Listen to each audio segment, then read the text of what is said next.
বিপদে পড়লে আল্লাহ সুবহানাহু ওয়া তাআলা আপনার কণ্ঠটা শুনতে চান। কখনো আপনাকে কেন আল্লাহ বিপদে ফেলেন জানেন? কারণ দীর্ঘদিন আপনি আল্লাহকে ভুলে গিয়েছিলেন।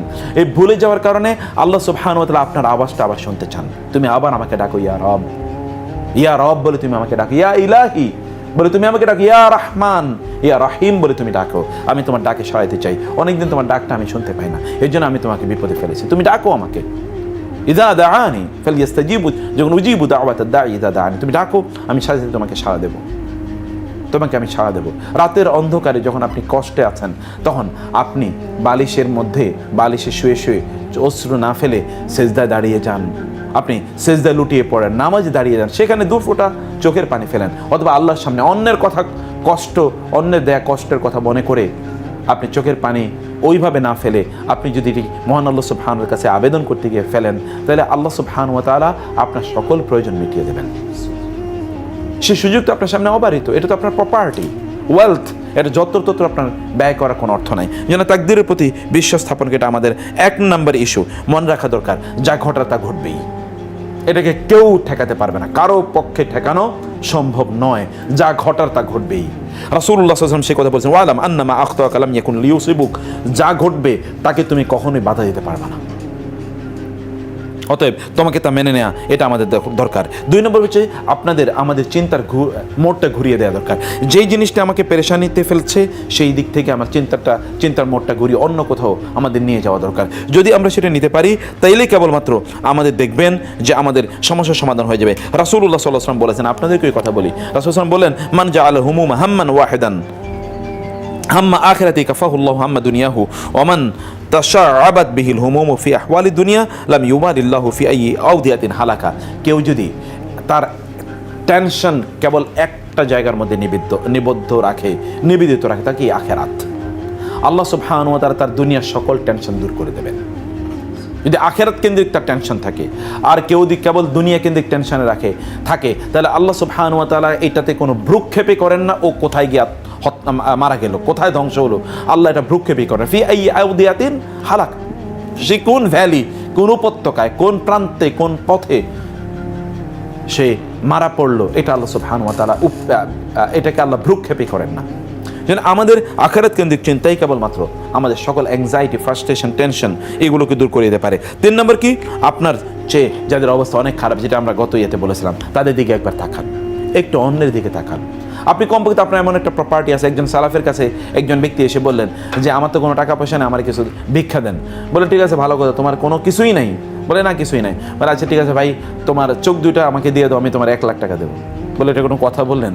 চোখ বিক্রি করে যায় নাকি? আচ্ছা ঠিক আছে, তোমার হাত 2টা আমার দিয়ে 2 লাখ টাকা দেবো। বলে, এটা কোনো কথা বললেন? হাত দেয়, আমি আপনার কেটে হাত দিয়ে দেবো। বলে, আচ্ছা ঠিক আছে, তোমার 2টা পা আমার কেটে দিয়ে দাও, আমি তোমার 1 লাখ টাকা দেবো। বলে, না না, এটা সম্ভব না। বলে, আচ্ছা ঠিক আছে, তোমার কিডনি 2টা আমার দিয়ে দাও, আমি তোমার 2 লাখ টাকা দেবো। এইভাবে তাকে হিসাব করতেছে। বলে, আচ্ছা তোমার এখন এই সম্পদ যা তোমার শরীরে আছে, এগুলোর দামেই তো আমি প্রায় 30-40 লাখ টাকা বললাম। তো তোমার নাই, তুমি কেমনে বলো? তোমার এখানেই তো বহুত প্রপার্টি আল্লাহ তাআলা দিয়ে দিয়েছেন, তুমি জাস্ট এগুলোকে কাজে লাগাও। তোমার তো আছে, তুমি কি নাই, কি বলছো? তুমি নাই কোথায়?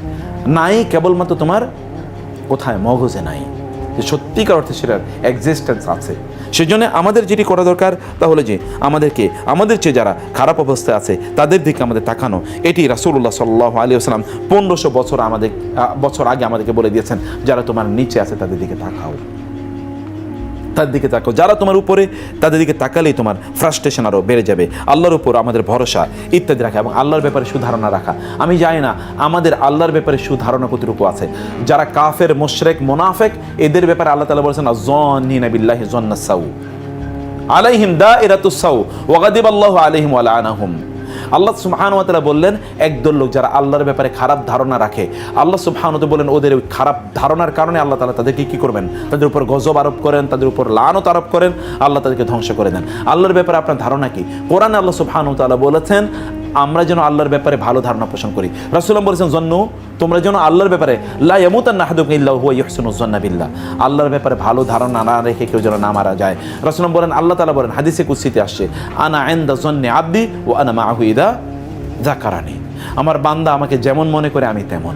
আপনি যদি মনে করেন, এই অনুভূতি যদি আপনার অন্তরে আপনি তৈরি করতে পারেন, আমার রব আমাকে কখনোই ধ্বংস করবেন না, তিনি কখনোই আমাকে বিপদে ফেলবেন না, আমার জন্য অকল্যাণ তিনি করবেন না, এই বিশ্বাস যদি সত্যিকার আল্লাহর কসম অন্তরে লালন করতে পারেন, আল্লাহ সুবহানাহু ওয়া তাআলা আপনার হয়ে যাবেন ইনশাআল্লাহ।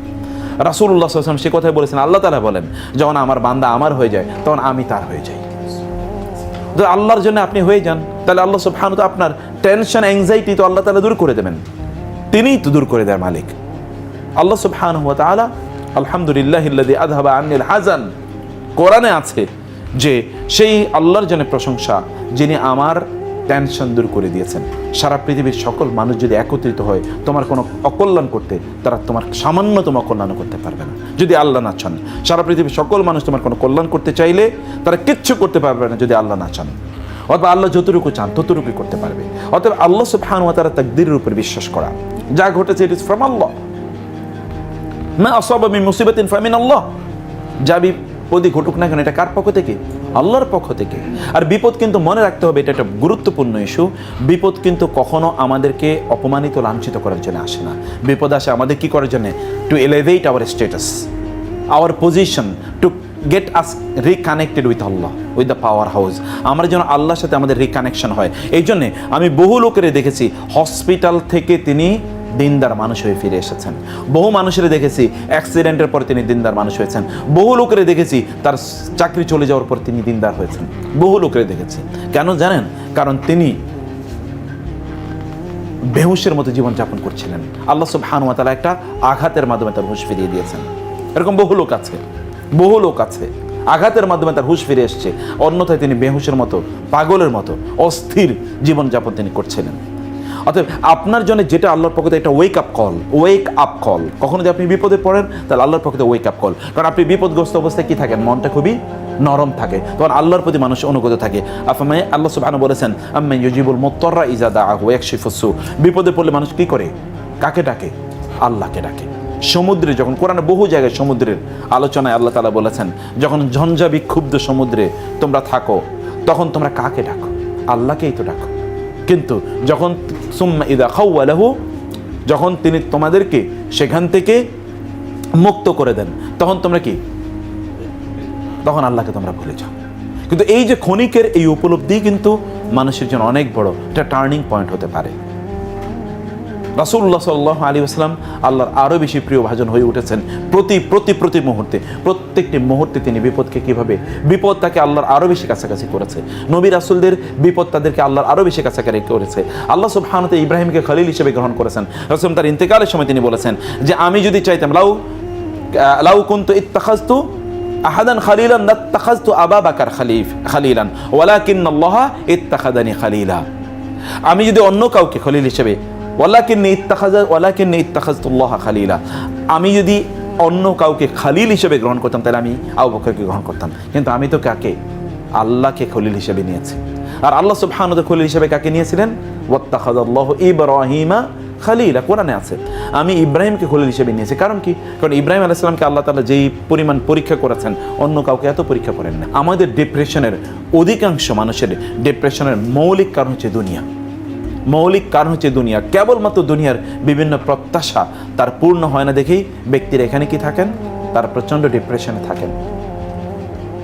আপনি অধিকাংশ মানুষ, আমি যখন কোনো দিনদার ছেলেকে 10 বছর পর দেখার পরে আমি যদি তাকে জিজ্ঞেস করি কি করো, সে যদি বলে ভালো কিছু এখনো করতে পারে না, তখন আমার কাঁদতে মনে চায়। কেন মনে চায়? ও ভালো কিছু বলতে কেবলমাত্র দুনিয়ার উন্নতিকে বোঝাচ্ছে। এখনও কোনো বাড়ি করতে পারেনি, এখনও কোনো গাড়ি করতে। গতকাল আমাদেরকে একজন প্রশ্ন করেছে যে তার বয়স এখন প্রায় 40, তার মা তাকে এখনও বিয়ে দেয় নাই, একটাই মাত্র কারণ, তা হলো কি? এখনও তার একটা গাড়ি হয় না, একটা বাড়ি এখনও হয় না। ভালো চাকরি করে কিন্তু বলছে না তোমার নিজস্ব একটা গাড়ি এবং ফ্ল্যাট থাকা লাগবে, একটা বাড়ি থাকা লাগবে। তারপরে আমাদের এখানে আমাদের একজন স্টুডেন্ট আসে, তিনি বাবার একমাত্র ছেলে, বাবার একটাই মাত্র সন্তান এবং সন্তান একটা, তাও ছেলে। আমাদের খুতবা গতকাল এসছে, তিনি মিরপুরে 6 তলা বাবার বাড়ি, কিন্তু ছেলে ভালো কোনো চাকরি করে না দেখে আজ পর্যন্ত ছেলের বিয়ে করায়নি। ছেলে মাস্টার্স পাস করে এসে মালয়েশিয়া থেকে আরও কমপক্ষে 12-13 বছর আগে, বুঝতে পেরেছেন? এখনও তার বিয়ে দেয় নাই, বিয়ে করায়নি। কারণ কি? তুমি এখনও চাকরি বাকরি করো না, তোমার নিজের পায়ে নিজে দাঁড়াও। এই জন্য আমি বহু যুবককে দেখেছি নিজের পায়ে দাঁড়াইতে দাঁড়াইতে এখন পা প্যারালাইজড হয়ে গেছে, মানে এত লম্বা সময় দাঁড়িয়ে থাকছে এখন আর পা দিয়ে চলে না।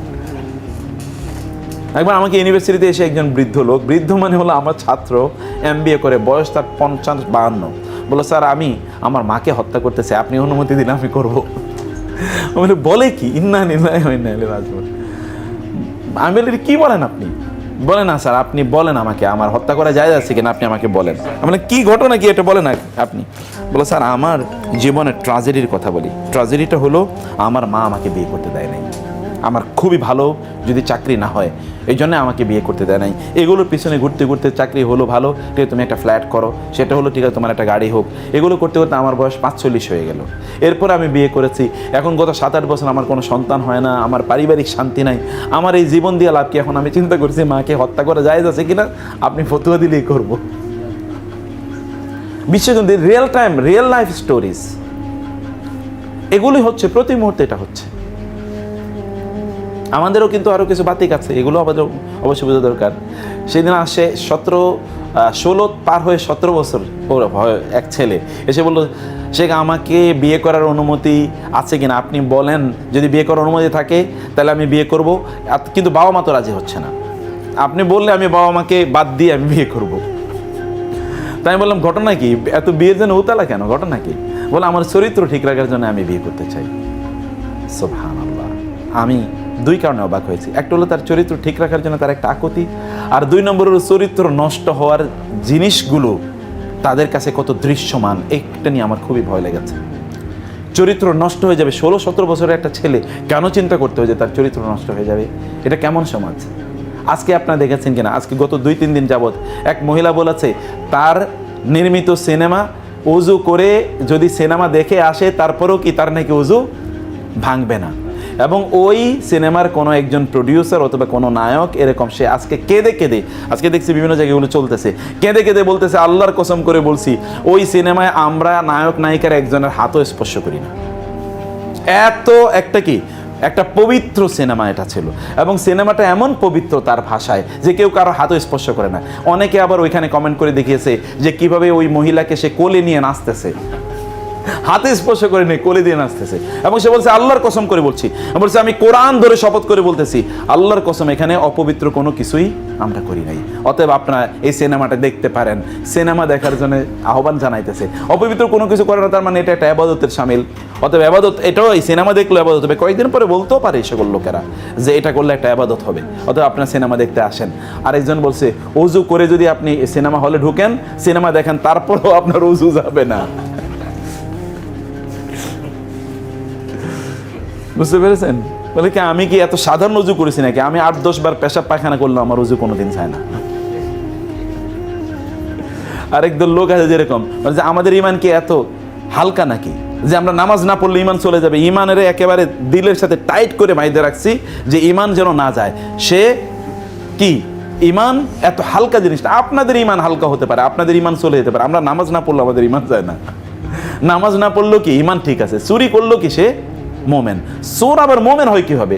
রাসূল বলেছেন লা ইয়াসরিকু সাদিকু হিনা ইয়াসরিকু হুয়া মুমিনুন, যখন সে চুরি করে তখন সে ইমানদার থাকে না, ওই অবস্থা মারা গেলে তার কি হবে আল্লাহ জানে। রাসূল বলেছেন ওয়ালা ইয়াজনি জানি হিনা ইয়াজনি হুয়া মুমিনুন, কেউ যখন জিনা করে তখন তার ইমান থাকে না, ওই সময় ইমান থাকে না, ইমান তখন চলে যায়, আবার তার কাছে ইমান ফিরে আসতে পারে, that is a different issue.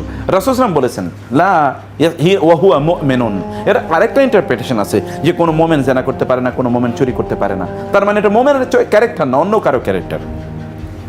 যাই হোক, এইরকম একটা অবস্থা কিন্তু আছে আমাদের। দেখেন সে কান্নাকাটি করে আল্লাহর শপথ করে আল্লাহকে বিক্রি করতে চাচ্ছে, আল্লাহর কোরআনকে বিক্রি করে, আল্লাহর কোরআন শপথ করে, আরেকজন কোরআনকে শপথ করে, আরেকজন বলে উজু করেও আপনি কি সিনেমা হলে ঢুকলো আপনার উজু যাবে না। এগুলো দুনিয়া তাদেরকে কোথায় নিয়ে পৌঁছাচ্ছে? এগুলো কিন্তু হচ্ছে সমাজে এইভাবেই লোকেরা, এই সকল কারণে তারা ফ্রাস্ট্রেশনে অথবা তাদের অ্যাংজাইটি, তাদের ডিপ্রেশন ইত্যাদি তাদের ব্যাপকভাবে তৈরি হচ্ছে। এগুলো থেকে বাঁচার উপায়কে আমরা কিন্তু আজকে সূরাত দোহার উপর আমি আলোচনা করবো ইনশাআল্লাহ। আপনারা দোয়া করবেন আল্লাহ সুবহানাহু ওয়া তাআলা। আমার শরীরটা একটু অসুস্থতার পরেও এটা আল্লাহর মেহেরবানি, আল্লাহর দিনের কথা বলতে গেলে তখন আর অসুস্থতা থাকে না, সুবহানাল্লাহ, এটা আল্লাহ সুবহানাহু ওয়া তাআলার মেহেরবানি। আমি যে কথা বলছিলাম যে কয়েকটি জিনিস আপনাদের সেটি মাথায় রাখা দরকার। প্রথমত হচ্ছে যে সকল অবস্থায় মনে রাখা মহান আল্লাহ সুবহানাহু ওয়া তাআলা আল্লাহ সুবহানাহু ওয়া তাআলা এর মধ্যে আপনার জন্য কল্যাণ রেখেছেন এবং আখিরাতে এর জন্য প্রতিদান রেখেছেন আপনার জন্য। সুবহানাল্লাহ। আপনার এই পৃথিবীতে যদি কোনো কষ্ট থাকে, তাহলে আল্লাহ সুবহানাহু ওয়া তাআলা এই কষ্টের মধ্যে আপনার জন্য কি প্রতিদান রেখেছেন। আল্লাহ সুবহানাহু ওয়া তাআলা সূরাতুদ দুহাতে যে কথা বলে, ওয়ালাল আখিরাতু খায়রুল লাকা মিনাল উলা ওয়ালা সাউফা ইউতিকা রাব্বুকা ফাতারদা। আপনি ধৈর্য ধরেন না, আপনার জন্য আল্লাহ এমন কিছু ব্যবস্থা রেখেছেন যা পাওয়ার পরে আপনি কি হবেন, প্রচন্ড খুশি হবেন। ফলে আল্লাহ সুবহানাহু ওয়া তাআলা পরীক্ষা করেন। রাসূলুল্লাহ সাল্লাল্লাহু আলাইহি ওয়াসাল্লাম বলেছেন, ইউবতালার রাজুলু আলা হাসবি দীনিহি ফাইন কানা ফি দীনিহি সালাবাতুন ইসতাদা বালাউহু ওয়া ইন কানা। রাসূলুল্লাহ সাল্লাল্লাহু আলাইহি ওয়াসাল্লাম বললেন, কোন একজন ব্যক্তির দ্বীনদারির উপর ভিত্তি করে আল্লাহ তাকে পরীক্ষা করেন। কারণ দ্বীনদার যদি খুবই শক্তিশালী হয়, তাহলে আল্লাহ সুবহানাহু ওয়া তাআলা তার ওই রকম শক্তিশালী পরীক্ষা আল্লাহ নেন। আর যদি তার দ্বীনের মধ্যে অতটা শক্তিমত্তা না থাকে, তাহলে ইউবতালার রাজুলু আলা হাসবি দীনিহি, তাহলে ব্যক্তি তার দ্বীন যতটুকু তার পরীক্ষা ততটুকু হয়। এক সালাফকে এসে এক ইহুদি এসে প্রশ্ন করলো যে আপনারা যে বলেন সব সময় যে শয়তান ধোকা দেয়, শয়তান ধোকা দেয়, আমি তো আজ পর্যন্ত কোনোদিন দেখি নাই শয়তান আমারে ধোকা দিতে, তো শয়তান কেবল আপনাদের পিছনে ঢুকে ঘুরে কেন? তিনি বলেন, আহারে বেকুব, তুমি তো বুঝতে পারো নাই। বলে কি? বলে শয়তান তো যার ঘরে সম্পদ আছে, শয়তান তো চোর, যার ঘরে সম্পদ আছে এই ঘরে চুরি করতে যায়। তোমার তো কোনো প্রপার্টি নাই, তোমার কাছে শয়তান কেন যাবে চুরি করার জন্য? তোমার তো কোনো সম্পদ নাই, আমার কাছে ঈমানের সম্পদ আছে, আমলের সম্পদ আছে, তো ওইটাই চুরি করতে আসবে। তো তোমার কাছে কি জন্য চুরি করতে যাবে? তোমার তো তোমার কোনো সম্পদই নাই, প্রপার্টি নাই, চুরি করার জন্য সম্পদ তো লাগবে তোমার, তোমার তো তা নাই, তুমি কিসের ইয়ে করছো? তোমার কাছে শয়তান যাবে কেন? তোমার কাছে যাওয়ার তো তার কোনো এজেন্ডা নাই, এজেন্ডা হচ্ছে আমার কাছে, অথবা আমাকে তো সে ধোকা দিতেই চাইবে। সেজন্য আমি যেটা বলছিলাম যে আমাদেরকে প্রথমত যে জিনিসটি আমাদের করা দরকার তা হলো আমাদেরকে মনে রাখতে হবে যে আমাদের তাকদীরের উপর বিশ্বাস রাখা দরকার, পরিপূর্ণ বিশ্বাস কিছুর উপর, তাকদীরের উপর রাখা দরকার। কারণ আল্লাহ সুবহানাহু ওয়া তাআলা আমাদের জন্য যা লিপিবদ্ধ করে রেখেছেন তার বাইরে কি কোনো কিছু আমাদের জন্য ঘটবে? সম্ভব? আল্লাহ সুবহানাহু ওয়া তাআলা চাননি কিন্তু তা ঘটবে, এটা কি সম্ভব?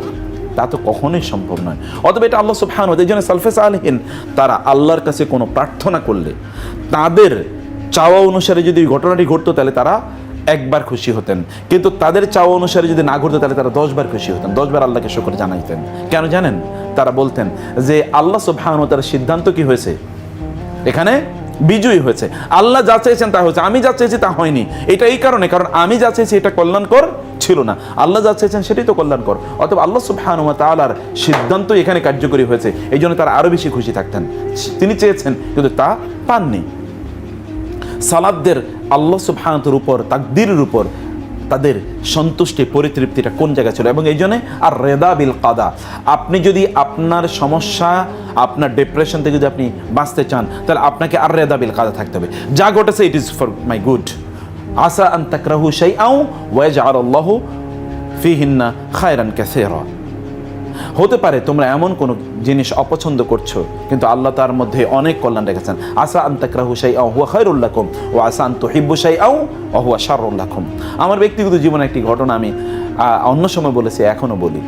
আমার এক ছাত্র, খুবই বিশাল প্রভাবশালী মানুষের ছেলে এবং প্রচুর পরিমাণ হাজার হাজার কোটি টাকার মালিক। তাদের বাংলাদেশের ট্যাক্স পেয়ারদের মধ্যে কখনো কখনো তারা 1 নম্বর ট্যাক্স পেয়ার হয়। আমি নাম বলবো না, আপনার চেনে যাবেন। সে আমার ছাত্র, ইউনিভার্সিটির ইংলিশে পড়তে এসে বললো, স্যার একদিন খুবই খুশি। তো কী ব্যাপার? বলো, স্যার আমি তো বুঝতে পারছি না আমি এমন কি আমল করলাম জীবনে যে এত সুন্দর একটা মেয়েকে আমি বউ হিসেবে পাচ্ছি। আমি বললাম, বলো কি ঘটনা বলো। বলে, স্যার এত অসাধারণ একটা সুন্দরী একটা মেয়ে আমার বউ হচ্ছে স্যার, কেমনে আপনাকে বলবো, 15 দিন পরে বিয়ে আপনারা, কিন্তু আমি দাওয়াত দিলাম স্যার, যাইতে হবে। অসাধারণ, আমি খুবই খুশি। আমি ভাবতে পারছি না, খুঁজে পাচ্ছি না কি এমন আমল করলাম যে আমলের কারণে এত সুন্দরী একটা মেয়ে আমি বউ হিসেবে পাচ্ছি। আমি বললাম, যাও শুকর আদায় করো, ভালো করে সইল। 1-1.5 মাস 2 মাস পরে দেখি চুল টুল উস্কো খুস্কো। আচ্ছা স্যার আমি কি এমন অপরাধ করছি যে আল্লাহ আমাদের এরকম একটা খারাপ মেয়ে বউ হিসেবে দিল? আমি বললাম, কি বলো তুমি? ওই দিন এসে বললে এক কথা, এই দিন এসে বললে এই কথা, ঘটনা কি বলো আমাকে। বলে, স্যার আমি তো এমন কি অপরাধ করছি আপনি আমার বলেন যে আমার ভাগ্যে কেন এরকম একটা খারাপ মেয়ে বউ হিসেবে আসিল? আমি বললাম, হয়েছে কি বললো? তো বললো যে আমার অবস্থাটা হলো যে বিয়ের রাতে এই মেয়েটার কাছে একটা ফোন এসছে, আসার পরে সে ফোনটা নিয়ে রুম থেকে বের হয়ে গেল, 3 ঘন্টা পরে সে ফিরে এসছে। আমি ধৈর্য ধরে অপেক্ষা করলাম হয় কি বোঝার জন্য। 3 ঘন্টা পরে আসার পরে আমি জিজ্ঞেস করলাম কার সাথে কথা বলেছো, বলো যে আমার এক ফ্রেন্ডের সাথে। আমি কিচ্ছু না বলে আমি মোবাইলটা নিয়ে গেলাম, নিয়ে আমি দেখলাম যার সাথে কথা বলেছে, আমি তাকে ফোন ব্যাক করলাম, দেখলাম ওই পাশ থেকে একটা ছেলে ফোন ধরেছে। আমি তখন বুঝতে পারলাম সামথিং ইজ রং। আমি তাকে থ্রেট দিলাম, আমি বললাম তুমি তো আমাকে চেনো, আমি কিন্তু মেরে ফেলবো তোমাকে, তুমি কি হয়েছে, কি কথা বলেছে বলো। তো সে বহু কাছামাছি করার পরে সর্বশেষ বললো যে এই মেয়ে আমার সাথে কোরআনের উপর হাত রেখে বলেন আমার সাথে ওয়াদা করেছে আমার ছাড়া সে কাউকে আর বিয়ে করবে না। আমি শুধুমাত্র তাকে জিজ্ঞেস করতেছিলাম আমার ছাড়া কেন তোমার বিয়ে করলো। আমি শুধু এতটুকু তার সাথে তখন ডিবেট করতেছিলাম। তারপর থেকে তো এখন পাগলের মতো ঘুরতেছে। আল্লাহ সুবহানাহু ওয়া তাআলা কার জন্য কোথায় কল্যাণ রেখেছেন। এরপর আমি তাকে নাসিহা করেছি। এখন সুবহানাল্লাহ সে একটা দিনদার মেয়েকে বিয়ে করেছে, দিনকে প্রাধান্য দিয়েছে সুবহানাল্লাহ। তাদের কয়েকটা বাচ্চা হয়েছে, এত অসাধারণ, তারা এত সুখী, মাঝে মাঝে আসে খবর বলে, খুবই ভালো জীবনযাপন করছে। আল্লাহ সুবহানাহু ওয়া তাআলা আপনার জন্য যা নির্ধারণ করে রেখেছেন তার জন্যে আপনি আল্লাহ সুবহানাহু ওয়া তাআলার সীমারেখা কখনো অ্যাক্সিড করবেন না। অ্যাক্সিড করলে আপনার হতাশা আপনাকে পেয়ে বসবেই। যদি আল্লাহর দেয়া সীমারেখার মধ্যে যদি আপনি থাকেন, রাসূলুল্লাহ সাল্লাল্লাহু আলাইহি ওয়াসাল্লাম তিনি এই কথাই বলেছেন যে সারা পৃথিবীর সকল মানুষ যদি একত্রিত হয় তোমার কোনো অকল্যাণ করতে, তারা তোমার সামান্যতম অকল্যাণ করতে পারবে না যদি আল্লাহ না চান। সারা পৃথিবীর সকল মানুষ তোমার কোনো কল্যাণ করতে চাইলে তারা কিচ্ছু করতে পারবে না যদি আল্লাহ না চান। অথবা আল্লাহ যতটুকু চান ততটুকুই করতে পারবে। অতএব আল্লাহ সুবহানাহু ওয়া তাআলা তাকদীরের উপর বিশ্বাস করা, যা ঘটেছে ইট ইজ ফ্রম আল্লাহ। মা আসাবা মিন মুসিবাতিন ফামিন আল্লাহ। যা বিপদই ঘটুক না কেন এটা কার পক্ষ থেকে? আল্লাহর পক্ষ থেকে। আর বিপদ কিন্তু মনে রাখতে হবে, এটা একটা গুরুত্বপূর্ণ ইস্যু। বিপদ কিন্তু কখনো আমাদেরকে অপমানিত লাঞ্ছিত করার জন্য আসে না। বিপদ আসে আমাদের কি করার জন্য? To elevate our status, our position, to get us reconnected with Allah, with the power house.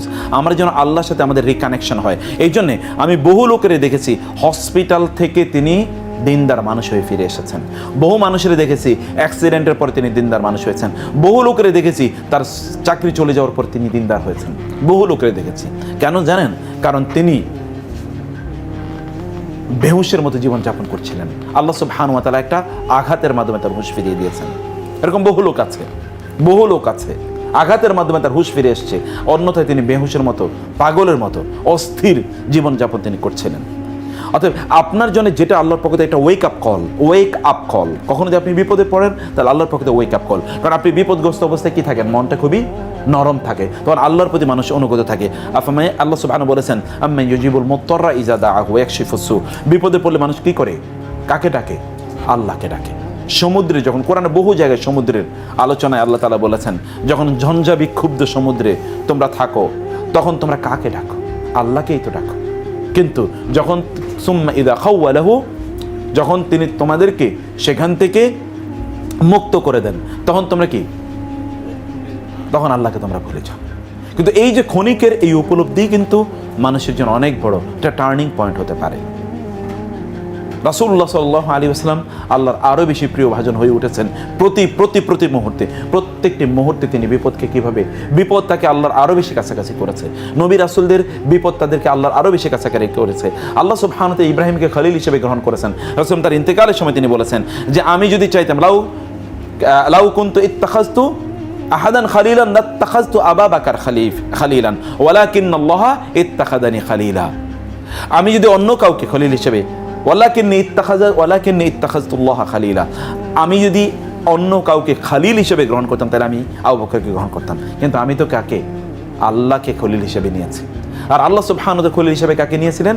ওয়াত্তাখাযাল্লাহু ইব্রাহিমা খালিলা, কোরআনে আছে আমি ইব্রাহিমকে খলিল হিসেবে নিয়েছি। কারণ কি? কারণ ইব্রাহিম আলাইহিস সালামকে আল্লাহ তাআলা যেই পরিমাণ পরীক্ষা করেছেন অন্য কাউকে এত পরীক্ষা করেন নাই, অন্য কোনো নবীকে এত পরীক্ষা করে নাই। মুহাম্মদ রাসূলুল্লাহকে তার চেয়ে বেশি পরীক্ষা করেছেন, কিন্তু অন্য কোনো নবীর এত পরীক্ষা হয় নাই। অগ্নিকুণ্ডে তাকে নিক্ষেপ করা হয়েছে, বাবা তাকে হত্যা করার জন্য পরিকল্পনা করেছে, দেশ থেকে তাকে চলে যেতে হয়েছে। সেখান থেকে তিনি গেলেন ফিলিস্তিনে গিয়ে সেখানে নমরুদের কবলে পড়লেন। সেখান থেকে গেলেন মিশরে, সেখানে গিয়ে ফেরাউনের কবলে পড়লেন। এরপরে তার একটা মাত্র সন্তান হলো। এই সন্তান এবং স্ত্রীকে রেখে মরুভূমিতে, মক্কার মরুভূমিতে রাখতে বলা হলো, তাই না?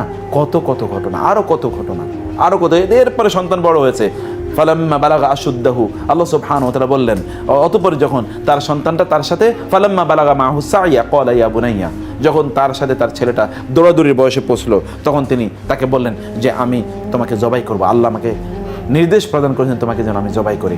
আল্লাহ নির্দেশ প্রদান করেছেন, এটি কি সাধারণ কথা হলো? এতগুলো পরীক্ষা আল্লাহ তাআলা করলেন। তারপরে আল্লাহ তাআলা বললেন, ইব্রাহিম ফাআতাম্মাহুন্না ক্বালা ইন্নী জাইলুকা লিন-নাসি ইমামা। ইব্রাহিম, তুমি যদি সকল পরীক্ষা উত্তীর্ণ হয়েছো, আমি তোমাকে মানব জাতির নেতা বানাবো। এবং তাই করেছেন। ইব্রাহিম আলাইহিস সালামের পর মুহাম্মদ সাল্লাল্লাহু আলাইহি ওয়াসাল্লাম পর্যন্ত যত নবী এসে, সকল নবী কোনো না কোনোভাবে ইব্রাহিমের সন্তান, ডান দিক থেকে অথবা বাম দিক থেকে কোনো না কোনোভাবে সন্তান, হয় ইসহাকের সন্তান অথবা কি ইসমাইলের সন্তান। ইব্রাহিম আলাইহিস সালামের পরে কোনো নবী ইব্রাহিমের বংশের বাইরে নাই।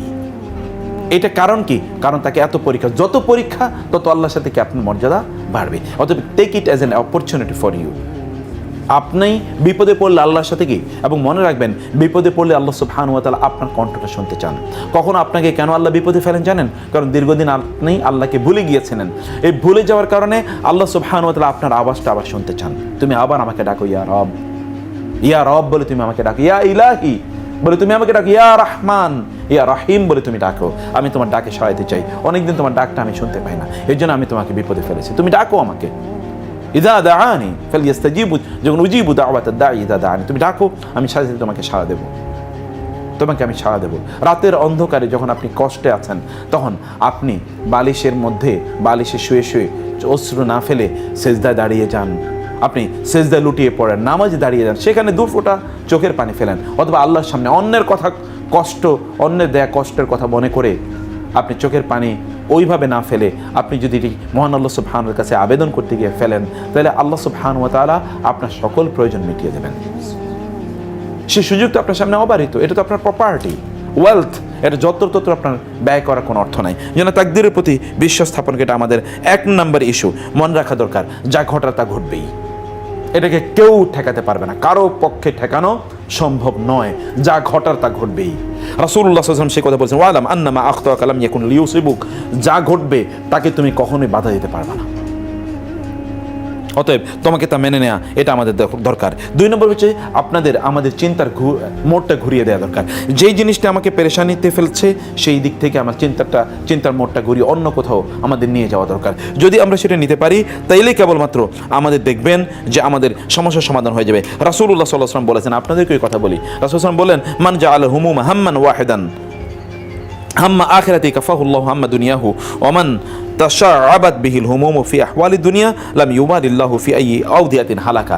কেউ যদি তার টেনশন কেবল একটা জায়গার মধ্যে নিবেদিত রাখে তা কি আখিরাত, আল্লাহ সুবহানাহু ওয়া তাআলা তার দুনিয়ার সকল টেনশন দূর করে দেবেন।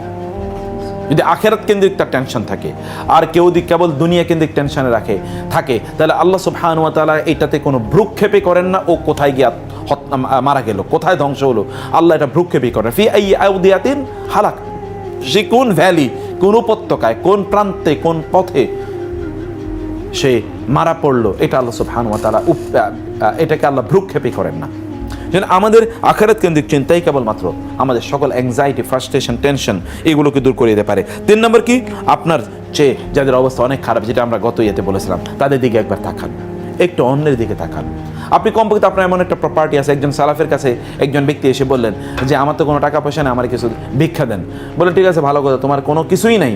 বলে না, কিছুই নাই। বলে আচ্ছা ঠিক আছে ভাই, তোমার চোখ দুইটা আমাকে দিয়ে দাও, আমি তোমার 1 লাখ টাকা দেবো। বলে এটা কোনো কথা বললেন? চোখ বিক্রি করে যায় নাকি? আচ্ছা ঠিক আছে, তোমার হাত দুইটা আমার দিয়ে 2 লাখ টাকা দেবো। বলে এটা কোনো কথা বললেন? হাত দেয়, আমি আপনার কেটে হাত দিয়ে দেবো। বলে আচ্ছা ঠিক আছে, তোমার 2টা পা আমার কেটে দিয়ে দাও, আমি তোমার 1 লাখ টাকা দেবো। বলে না না, এটা সম্ভব না। বলে আচ্ছা ঠিক আছে, তোমার কিডনি 2টা আমার দিয়ে দাও, আমি তোমার 2 লাখ টাকা দেবো। এইভাবে তাকে হিসাব করতেছে। বলে আচ্ছা তোমার এখন এই সম্পদ যা তোমার শরীরে আছে, এগুলোর দামেই তো আমি প্রায় 30-40 লাখ টাকা বললাম, তো তোমার নাই, তুমি কেমনে বলো? তোমার এখানেই তো বহুত প্রপার্টি আল্লাহ তাআলা দিয়ে দিয়েছেন, তুমি জাস্ট এগুলোকে কাজে লাগাও। তোমার তো আছে, তুমি কি নাই, কি বলছো? তুমি নাই কোথায়? নাই কেবলমাত্র তোমার কোথায়? মগজে নাই, যে সত্যিকার অর্থে সেটার এক্সিস্টেন্স আছে।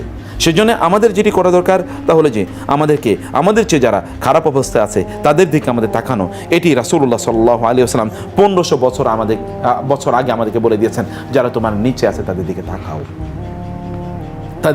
যারা তোমার উপরে তাদের দিকে তাকালেই তোমার ফ্রাস্ট্রেশন আরও বেড়ে যাবে। আল্লাহর উপর আমাদের ভরসা ইত্যাদি রাখা এবং আল্লাহর ব্যাপারে সুধারণা রাখা। আমি জানি না আমাদের আল্লাহর ব্যাপারে সুধারণা কতটুকু আছে। যারা কাফের, মুশরিক, মুনাফিক, এদের ব্যাপারে আল্লাহ তাআলা বলেছেন, আয-যান্নিনা বিল্লাহি যান্নাস সাউ, আলাইহিম দাইরাতুস সাউ ওয়া গাদিবাল্লাহু আলাইহিম ওয়া লাআনাহুম। আল্লাহ সুবহানাহু ওয়া তাআলা বললেন, একদল লোক যারা আল্লাহর ব্যাপারে খারাপ ধারণা রাখে, আল্লাহ সুবহানাহু ওয়া তাআলা বলেন ওদের ওই খারাপ ধারণার কারণে আল্লাহ তাআলা তাদেরকে কি করবেন, তাদের উপর গজব আরোপ করেন, তাদের উপর লানত আরোপ করেন, আল্লাহ তাদেরকে ধ্বংস করে দেন। আল্লাহর ব্যাপারে আপনার ধারণা কি? কোরআনে আল্লাহ সুবহানাহু ওয়া তাআলা বলেছেন আমরা যেন আল্লাহর ব্যাপারে ভালো ধারণা পোষণ করি। রাসূলুল্লাহ বলেছেন জন্নু, তোমরা যেন আল্লাহর ব্যাপারে লা ইয়ামুতান্না আহাদুকুম ইল্লা হুয়া ইহসিনুজ জান্না বিল্লাহ, আল্লাহর ব্যাপারে ভালো ধারণা না রেখে কেউ যেন না মারা যায়। রাসূলুল্লাহ বলেন, আল্লাহ তাআলা বলেন হাদিসে কুদসিতে আসছে, আনা ইনদা জন্নি আবদি ওয়া আনা মাআহু ইযা যাকারানি, আমার বান্দা আমাকে যেমন মনে করে আমি তেমন। আপনি যদি মনে করেন, এই অনুভূতি যদি আপনার অন্তরে আপনি তৈরি করতে পারেন, আমার রব আমাকে কখনোই ধ্বংস করবেন না, তিনি কখনোই আমাকে বিপদে ফেলবেন না, আমার জন্য অকল্যাণ তিনি করবেন না, এই বিশ্বাস যদি সত্যিকার আল্লাহর কসম অন্তরে লালন করতে পারেন, আল্লাহ সুবহানাহু ওয়া তাআলা আপনার হয়ে যাবেন ইনশাআল্লাহ। রাসূলুল্লাহ সাল্লাল্লাহু আলাইহি ওয়াসাল্লাম সে কথাই বলেছেন, আল্লাহ তাআলা বলেন যখন আমার বান্দা আমার হয়ে যায় তখন আমি তার হয়ে যাই। যদি আল্লাহর জন্য আপনি হয়ে যান, তাহলে আল্লাহ সুবহানাহু ওয়া তাআলা আপনার টেনশন অ্যাংজাইটি তো আল্লাহ তাআলা দূর করে দেবেন, তিনিই তো দূর করে দেয় মালিক আল্লাহ সুবহানাহু ওয়া তাআলা। আলহামদুলিল্লাহিল্লাযী আযহাবা আন্নিল হাযান, কোরআনে আছে যে সেই আল্লাহর জন্য প্রশংসা যিনি আমার টেনশন দূর করে দিয়েছেন। ইন্নামা আশকু বাসি ওয়া হুজনি ইলাল্লাহ ওয়া আ'লামু মিনাল্লাহি মা লা তা'লামুন। আচ্ছা, ইউসুফ আলাইহিস সালাতু ওয়াস সালামকে তার বাবা ইয়াকুব তাকে যে হারালেন, বাবা হারিয়েছেন এবং ভাইয়েরা এনে কি করলো, জামা কাপড় দিল, যে জামাটি কামিজ যেখানে রক্ত মাখা এরকম কামিজ, এবং তারপরে 1-2 বছর না যে তাকে ফিরে পায়নি, 1-2 বছর না, কিন্তু তিনি কি একবারও আল্লাহর প্রতি তার আস্থা একবারও কমেছে? তিনি বলেননি সূরা ইউসুফটা, এই জন্যে যাদের ফ্রাস্ট্রেশন আছে তারা সূরা ইউসুফ পড়া দরকার। এটা হাদিসে এসছে যে তারা সালাফরা তারা বলতেন সূরা ইউসুফ পড়লে অ্যাংজাইটি দূর হবে, কিন্তু বুঝে বুঝে পড়তে হবে, এমনি পড়লে হবে না। সূরা কি হচ্ছে, তিনি বলেছেন ইন্নামা আশকু বাসি ওয়া হুজনি ইলাল্লাহ, আমার সকল ব্যথার কথা আমি কাকে বলছি? আল্লাহকে বলছি, তোমাদেরকে কিচ্ছু বলছি না, কোনো অভিযোগ নাই। ফাসবরুন জামিল, সবরে জামিল মানে কি জানেন? কোরআন আল্লাহ সুবহানাহু ওয়া তাআলা বলেছেন সফহুন জামিল, সবরুন জামিল। কোরআন আল্লাহ সুবহানাহু ওয়া তাআলা এরকম জামিল অনেকগুলো জিনিস তিনি বলেছেন। তোমাদের কি সবরুল জামিল মানে কি জানেন? সবরুল জামিল মানে হচ্ছে আপনি এমন ধৈর্য ধারণ করলেন যে এই ধৈর্যের যেই বিষয় ধৈর্য ধারণ করলেন এই বিষয়ে কারোর সাথে আলোচনাই আপনি করেন না, এটাকে বলে সবরে জামিল। এবং আপনি দেখবেন গোটা সূরায় একটা জায়গাও আপনি দেখবেন না যে ইউসুফ আলাইহিস সালামের ব্যাপারে ভাইদেরকে ইউসুফের বাবা বারবার ডেকে বলে যে আমার ছেলের কি করছে বলো, এই তোমরা কি করছো, তোমরা হত্যা করছো, কোথাও দেখবেন না, কোথাও কোনো আলোচনা নাই, কেবল অপটিমিজম। 1-2টা জায়গায় যে আলোচনা আছে কেবল অপটিমিজম। তোমরা যখন ওইখানে ঢুকবে তখন তোমরা এক দরজা দিয়ে ঢুকো না, তোমরা কি উদখুলু মিন আবওয়াবিম মুতাফাররিকা। ইউসুফ আলাইহিস সালাম এর যখন তার ভাইরা যখন ইয়েতে যাচ্ছিল মিশরে, ওইখান থেকে খাবার নিয়ে আসার জন্য, বাবা বলে দিয়েছেন এক দরজা দিয়ে ঢুকো না, বিভিন্ন নাসিহা। আমি আশা করছি তারা দুজন আমার কাছে ফিরে আসবে একেবারে শেষে। এর মধ্যখানে কেবল বিভিন্ন ঘটনা, ওই জায়গায় কোনো আলোচনাই নাই। এই যে বিষয়টি যেটা আমরা বলছিলাম, এখানে তিনি কিন্তু কোথায় তার অভিযোগের কথা কার কাছে বলেন? মহান আল্লাহ সুবহানাহু ওয়া তাআলার কাছে। এবং কি ঘটেছে দেখেন তো, মিরাকলটা কি, মিরাকলটা দেখেন তো। শুধু কি ছেলেকে ফিরে পেয়েছেন, ছেলেকে সম্রাট আকারে ফিরে পেয়েছেন, সম্রাট আকারে। এবং এই ঘটনা আপনাদের আমাদের জীবনে ঘটতে পারে যদি আমরা চলি। আপনি যদি গোটা ঘটনা দেখেন তাহলে there is a gap of at least 36 to 40 years, 36 থেকে 40 বছরের একটা গ্যাপ আছে এখানে। যখন তিনি তাকে ফিরে পেয়েছেন, 40 বছর পরও সন্তানকে ফিরে পাওয়া যায় যদি ব্যক্তিরা আল্লাহর উপর তাওয়াক্কুল রাখে। দ্বিতীয় ঘটনা হচ্ছে ইব্রাহিম আলাইহিস সালাতু ওয়াস সালাম আল্লাহর কাছে দোয়া করলেন আল্লাহ যেন তাকে সন্তান দেন। আচ্ছা, এমন কি তার স্ত্রী যখন ইসহাকের মা সারাকে যখন এসে ইসহাক আলাইহিস সালামকে যখন তার মাকে যখন বলা হলো, ফেরেশতারা এসে বললেন যে আপনাকে আমরা এক সন্তানের সুসংবাদ দিচ্ছি যে আপনি সন্তান পাবেন। ক্বালাত ইয়া বুশরা, তখন তারা বলল না, তিনি বললেন যে আলিদু ওয়া আনা আজুজ ওয়া হাদা বালি শাইখা, আলিদু ওয়া আনা আজুজ, আমি সন্তান জন্ম দেব আর আমি বৃদ্ধা এবং বন্ধা, ওয়া হাদা বালি শাইখা, আর আমার স্বামী তো বৃদ্ধা, আমার স্বামী বৃদ্ধ, এই বৃদ্ধ স্বামী, আমি বৃদ্ধা, আবার আমি বন্ধা, আমি সন্তান জন্ম দেব। তিনি অবাক হয়ে বলছেন, তারপরে কি তার সন্তান হয় নাই? হয়েছে কিনা? হয়েছে তো। জাকারিয়া আলাইহিস সালাতু ওয়াস সালাম মারিয়ামের ওইখানে মেহরাবে গিয়ে দেখলেন তিনি খাবার খাচ্ছেন। কোত্থেকে এগুলো আসলো তোমার? তিনি বলেন, মারিয়াম বলেন ইন্নাল্লাহু ইয়ারযুকু মান ইয়াশাউ বিগাইরি হিসাব, হাযা মিন ইনদি রাব্বি, আল্লাহর পক্ষ থেকে খাবার এসেছে, ফল। তিনি তখন সেখানেই থেকে এসে তিনি তার মেহরাবে দাঁড়িয়ে গেলেন। মেহরাবে দাঁড়িয়ে তিনি বললেন কি, রব্বি লা তাযারনি ফারদান ওয়া আনতা খায়রুল ওয়ারিসিন, হে আল্লাহ, আমারও তুমি মারিয়ামের কি সুন্দর একটা সন্তান, ওর জন্য তুমি আসমান থেকে খাবার নাজিল করে দিয়েছো, আমার যদি এরকম একটা সন্তান হতো। সূরা মারিয়ামে আছে একেবারে শুরুতে তিনি বলেছেন, ইন্নী, হে আল্লাহ, ওয়া ইন্নী খিফতুল মাওয়ালি মিন ওয়ারাই ওয়া কানাত ইমরাআতি আকিরা ফাহাব লি মিন লাদুনকা ওয়ালিয়া। আল্লাহ, আমি মাওয়ালিদেরকে ভয় পাই, যখন আমি মারা যাব এই মাওয়ালিরা আবার ধর্ম পরিত্যাগ করে কিনা, আমি এই ভয়ে আছি। ও ইমরাআতি আকিরা, কিন্তু আল্লাহ আমি তোমাকে কিভাবে বলি, আমার স্ত্রী তো বন্ধা, বৃদ্ধা বন্ধা, তারপরও তুমি আমাকে সন্তান দাও, কারণ আমি তোমার কাছে চেয়ে কখনোই নিরাশ হইনি, আমি তোমার কাছে চেয়ে কখনোই নিরাশ হইনি। ওয়ালাম আকুম বিদুআইকা রব্বি শাকিয়া, আল্লাহ তোমার কাছে চেয়ে তো কখনো নিরাশ হইনি, এই জন্য আমি বৃদ্ধ, আমার স্ত্রী বৃদ্ধা বন্ধা, এরপর আমি তোমার কাছে চাই। আপনি কোনো একজন বৃদ্ধ টুলটুলে হাঁটতে পারতেছে না, এরকম একজন বলে আল্লাহ তুমি আমার একটা সন্তান দিও। কোন এক যুবক এসে হুজুরের প্রতিদিনই বলে আমার জন্য একটু দোয়া করে, আমার জন্য একটা ছেলে হয়। তো প্রতিদিনই দোয়া করে 1-1.5 বছর পরে বলে যে আপনি এত দোয়া করেন, কোনো ছেলে হয় নাই তো, কোনো সন্তান হয় নাই তো। তো হুজুরের চিন্তা হলো যে আসলে ওরে যে প্রতিদিনই দোয়া করি, বিয়ে করছে কিনা জিজ্ঞেস করি, তুমি কি বিয়ে করছো, বলে না এখনো তো বিয়ে করিনি। তো বিয়ে না করলে সন্তান হবে কোত্থেকে? তো আগেও তাকে প্রসেসে ঢুকতে হবে, এই প্রসেসে তো তারা নাই, তারা অলরেডি বৃদ্ধা, বৃদ্ধ বন্ধা, তারপরেও তাদের প্রত্যাশা, যদি কেউ প্রত্যাশা আল্লাহর কাছে করতে পারে তাহলে মরুভূমিতে আল্লাহ সুবহানাহু ওয়া তাআলা কি ফুল এবং ফল তৈরি করে দিতে পারেন না? অতএব সেটি আল্লাহ সুবহানাহু করে দিতে পারেন যদি আমরা সত্যিকার অর্থে আল্লাহ সুবহানাহু কাছে সেভাবে চাইতে পারি। এরপর যেটা বলতে তা হলো যে ধৈর্য ধারণ করা। ধৈর্যের সবুরে মেওয়া ফলে, আমরা বলি মেওয়া শব্দটা আসলে মাওয়া, ফা ইন্নাল জান্নাতা হিয়াল মাওয়া, মাওয়াটাকে আমরা বলি মেওয়া। মাওয়া, মাওয়া মানে হচ্ছে তার জন্য অসাধারণ সুন্দর বাসস্থান আল্লাহ সুবহানাহু ওয়া তাআলা ব্যবস্থা করে রেখেছেন। কোরআন আল্লাহ সুবহানাহু বললেন, ইন্নামা ইউওয়াফাস সাবিরুনা আজরাহুম বিগাইরি হিসাব, যারা ধৈর্য ধারণ করে তাদের জন্য আল্লাহ সুবহানাহু ওয়া তাআলা হিসাব ছাড়া আল্লাহ সুবহানাহু ওয়া তাদের জন্য ব্যবস্থা করে রেখেছেন। কি? তার জন্য প্রতিদান আল্লাহ সুবহানাহু ওয়া তাআলা ব্যবস্থা করে রেখেছেন। রাসূল বললেন, ওয়া আলাম আন্নান নাসরা মা'আস সাবর, আপনার বিজয় আসবে ধৈর্যের মাধ্যমে। ধৈর্য ধরুন, ধৈর্য ধরুন, ধৈর্য ধরুন, এর উপর আর কোনো কথা নাই। ধৈর্য ধরুন। ফাসবির সাবরান জামিলা ইন্নাহুম ইয়ারাউনাহু বাঈদা ওয়া নারাহু কারীবা। সবর, আল্লাহ তার রাসূলকে বলছেন ফাসবির সাবরান জামিলা, আপনি সবরে জামিল, এই যে আগে যেটা বললাম, সবরে জামিল হচ্ছে আল্লাহ ছাড়া কারো কাছে কোনো কথা বলা যাবে না। এখন আমাদের সবচেয়ে বড় প্রবলেম হলো কি, আমরা আল্লাহকে বলার আগে ফেসবুকে বলি না, বিপদে পড়ছি সবার আগে কাউকে বলি ফেসবুকে একটা পোস্ট দিয়ে দিলাম, আর কতক্ষণ পরে গিয়ে দেখলাম কয়টা লাইক পড়ছে, কয়টা কমেন্ট পড়ছে, এটা গিয়ে দেখি। আল্লাহ সুবহানাহু ওয়া তাআলাকে যেই পরিমাণ ফেসবুকে লাইক এবং কমেন্টের প্রতি আমাদের আগ্রহ থাকে, এতটুকুর 100% যদি আল্লাহর প্রতি আগ্রহ থাকতো তাহলে আমরা এর মধ্যে আল্লাহর ওলি হয়ে যেতে পারতাম, কিন্তু তা তো নাই। সেই জায়গা আমাদের আগ্রহ নাই। ওই আগ্রহটাকে আমাদের তৈরি করা দরকার।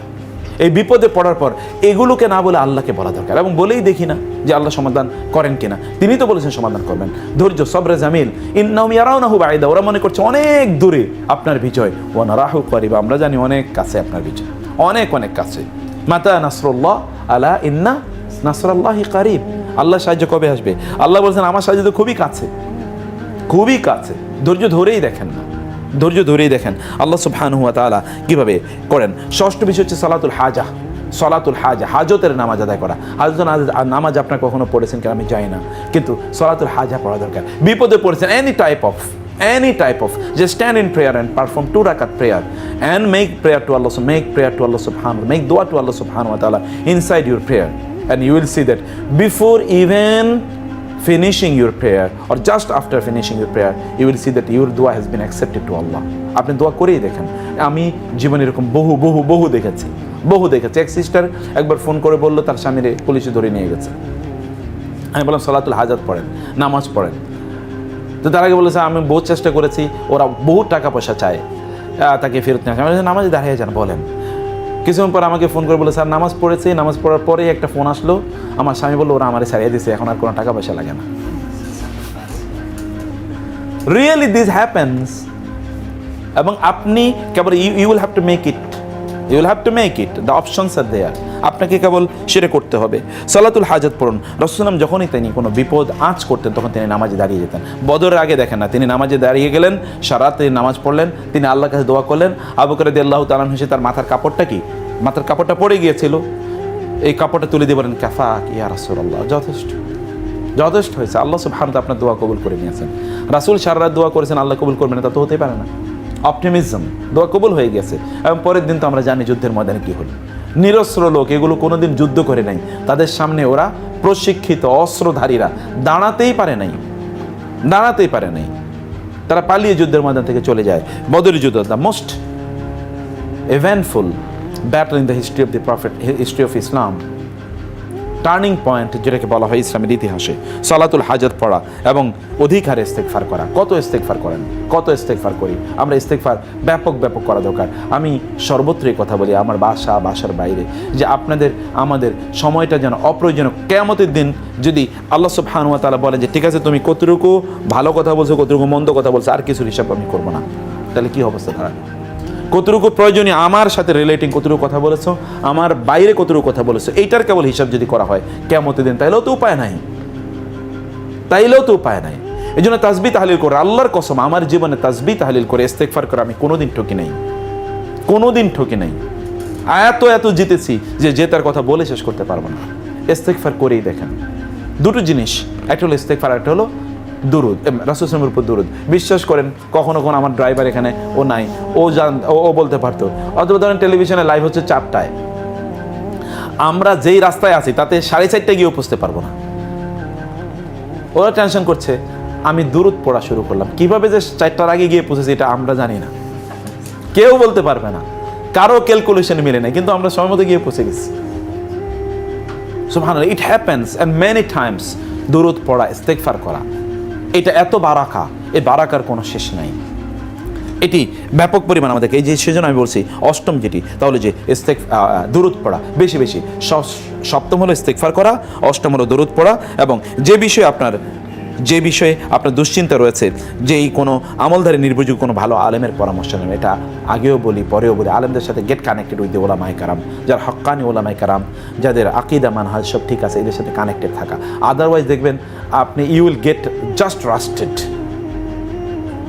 এমন পরিস্থিতি তৈরি হবে যেটা আপনি হয়তো ভাবতেও পারবেন না, এত ভয়ঙ্কর অবস্থা তৈরি হবে। কারণ আপনার মধ্যে হয়তো বা এমনভাবে কোনো তৈরি করে দিল, আপনার মধ্যে এমন কোনো চিন্তা চেতনা তৈরি করে দিল, যে চিন্তা চেতনার কারণে আপনি অথবা অন্য ভিন্ন পথে চলে যাচ্ছেন। যারা দিনদার আলেমদের শুধু এলেমের দিকে তাকালে চলবে না, তাদের আমলের দিকেও তাকাতে হবে, তাদের আমলের দিকেও তাকাতে হবে। এলেম তো দুনিয়ার বহু লোকেরই আছে, শয়তানেরও জ্ঞান কম নাই, তাই না? শুধু কি জ্ঞান দিয়ে আপনি সব পরিমাপ করবেন তা তো না, জ্ঞানের চেয়ে আমলের মূল্য কম নয়। সাহাবায়ে কেরামের জ্ঞান আপনাদের চেয়ে বেশি ছিল বলে মনে করেন আপনারা? অধিকাংশ সাহাবীরা কিন্তু আপনাদের চেয়ে বেশি জানতেন না।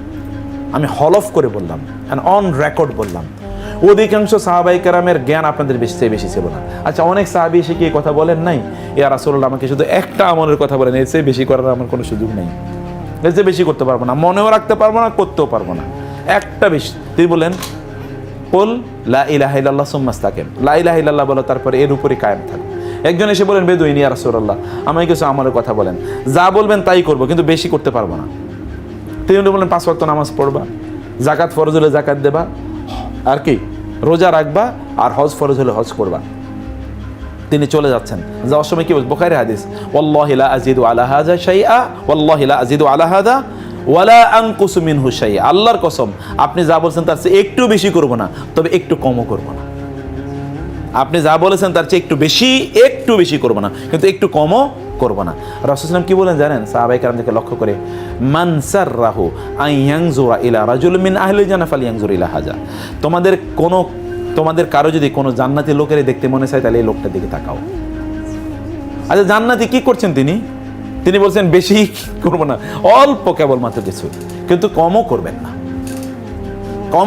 না। মানুষ তাদের যেই পরিধি, তাদের কাজের যে পরিধি, এই পরিধিটা মানুষের জানা দরকার।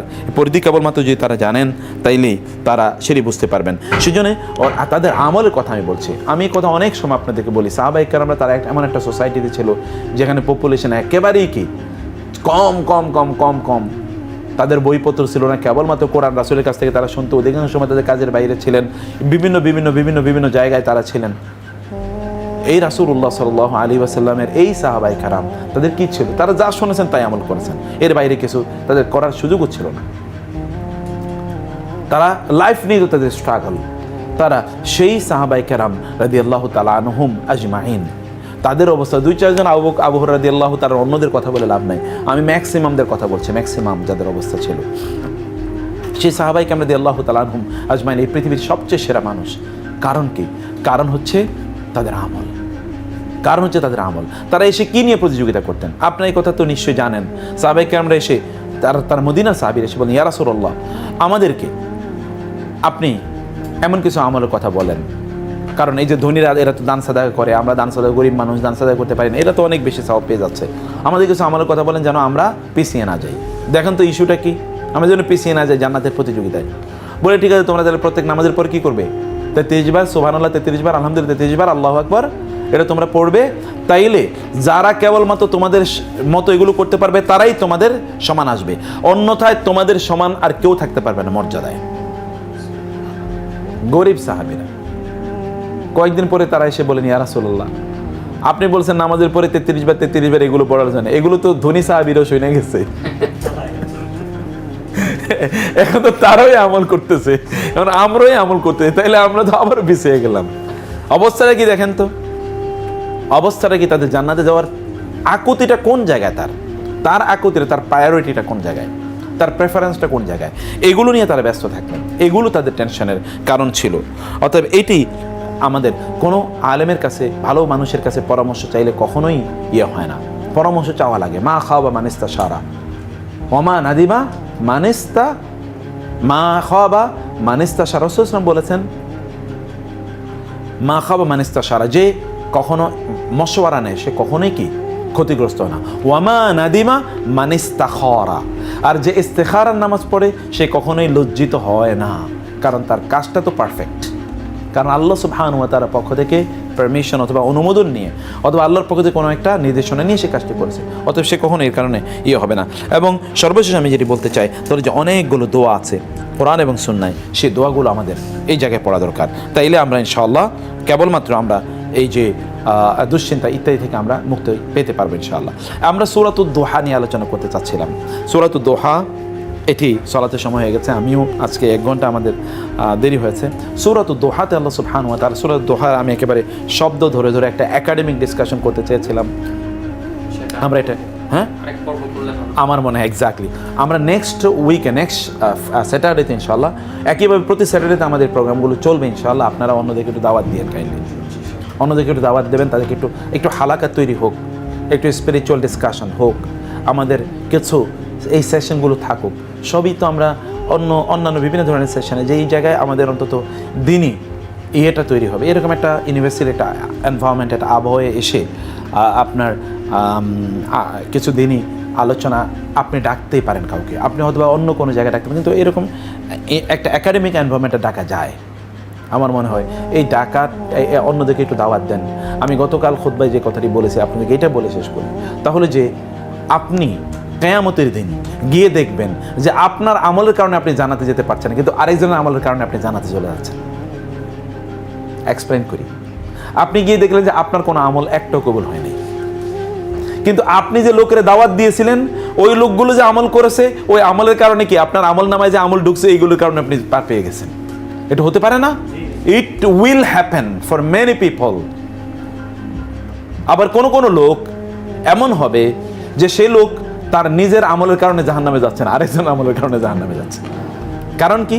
এই যে সিনেমা তৈরি করেছে, এরপরে বলে বিসমিল্লাহ বলে সিনেমা দেখবেন, বোঝা যাবে না। বুঝতে পারছেন না? ফেসবুকে শেয়ার করে গিয়েছেন। এরকম কি আমি এমন অনেকের কথা জানি, মারা গিয়েছে কিন্তু তার ফেসবুকের অ্যাকাউন্টটা তোর ব্লক নাই, ওটা তো আছে। ওটা কি সার্কুলেটেড হচ্ছে না? ওটা তো এখনো দুর্গন্ধ ছড়িয়ে যাচ্ছে, কারণ ওইখানে অনেক অশ্লীল জিনিস ছিল। এখনো ওগুলো তার ফ্রেন্ডদের মাঝে কি এখনো ওগুলো ওই ফ্রেন্ড অ্যান্ড ফলোয়ারদের কাছে এখনো আছে। ওইটাকে করবে, ডিলিট করবে, কেউ করতে পারছে না। অথবা তার ইউটিউবে অনেক কিছু আছে, সোশ্যাল মিডিয়াতে আছে, অথবা বিভিন্ন জায়গায় সে মানুষের মাঝে খারাপের বিস্তার করে গিয়েছিল, এগুলো এখনো আছে। হোয়ার ইজ দ্য রিডেমশন, তার মুক্তির উপায় কোথায়, মুক্তি পাবে কোথায়? মুক্তির তো জায়গা নাই। আল্লাহ সুবহানাহু ওয়া তাআলা আমাদেরকে উপলব্ধি করা এবং বোঝার তৌফিক দান করুন। জাযাকুমুল্লাহ খায়ের। তাহলে ইনশাআল্লাহ আমরা তাহলে আগামী এটা আমরা একেবারে এটাকে একাডেমিক্যালি সূরার প্রত্যেকটা শব্দের অর্থ বোঝা, বিভিন্ন ডাইমেনশনে বোঝা এবং ডিপ্রেশনের উপরে যেহেতু আমাদের আলোচনাটা, ফ্রাস্ট্রেশন, অ্যাংজাইটি, ডিপ্রেশন, এই সূরা থেকে আমরা কীভাবে নিতে পারি ইনশাআল্লাহ সেটা আমরা আলোচনা করবো। আমি অনেক কৃতজ্ঞ মাশাআল্লাহ। Again the known faces are there ইনশাআল্লাহ, এবং হোপফুলি ইনশাআল্লাহ you will invite new faces, তারা আসুক এবং তারা শুনুক। আমাদের কিছু প্রশ্ন উত্তর সেশন আমরা নেক্সট থেকে রাখবো ইনশাআল্লাহ, এবং it will continue from 3 to 5 ইনশাআল্লাহ, 3টা থেকে 5টা পর্যন্ত থাকবে। এভাবে চলবে আনটিল অর আনলেস ইনশাআল্লাহ। আমরা যদি কোনো এক সময় বিপদে পড়ি, চালাইতে পারলাম না, that is a different issue, কিন্তু এটা আমাদের হালাকা সেশন হিসেবে আমরা এটা যাবে ইনশাআল্লাহ সবসময়। এবং এটা হালাকা মানে একাডেমিক, শুধু ওয়াজ নসিহত না, অবশ্যই academic and with of course reference from the Quran the সুন্নাহ। যাই হোক, আল্লাহ সুবহানাহু ওয়া তাআলা তৌফিক দান করুন। হাযা ওয়া সাল্লাল্লাহু সুবহানাহু ওয়া তাআলা নবিয়ানা মুহাম্মদ ওয়া আলিহি ওয়া সাহবিহি আজমাইন। সুবহানাকা আল্লাহুম্মা ওয়া বিহামদিকা আশহাদু আল্লা ইলাহা ইল্লা আনতা আস্তাগফিরুকা ওয়া আতুবু ইলাইক। ওয়া আসসালামু আলাইকুম ওয়া রাহমাতুল্লাহি ওয়া বারাকাতুহু।